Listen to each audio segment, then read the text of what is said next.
Sa mundong ito na ating ginagalawan, mayroong mga tungkulin na dapat gampanan. Ako, bilang isang responsableng mamamayan, ay handang maglingkod para sa bayan.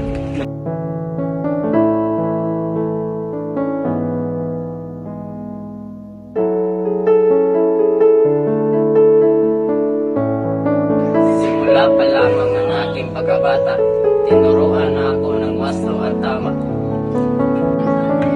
Ang paggalang sa kapwa at ang pagiging makatao ay siyang naging gabay sa buhay ko.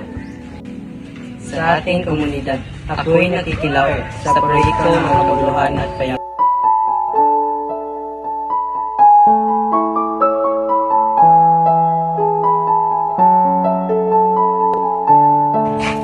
Tumutulong sa mga nangangailangan at hirap. Nagbibigay ng tulong sa abot ng aking makakaya. Ang ating kalikasan ay dapat pangalagaan, kaya't ako'y nagsusumikap na maging responsable.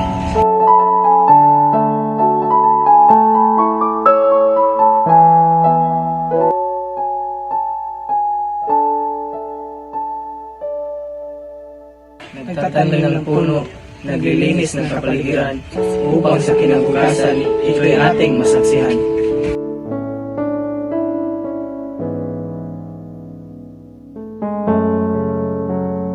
Ang edukasyon ay sandata laban sa kahirapan, kaya't ako'y nagsisikap na mag-aral ng gusto.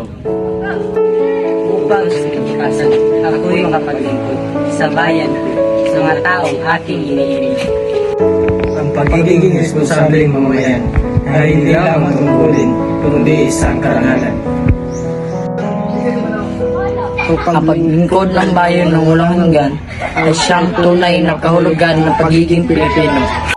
Kaya't ako, bilang isang responsableng mamamayan, ay handang maglingkod para sa bayan ko. Sa abot ng aking makakaya, ako'y mag-aalay ng tulong at saya.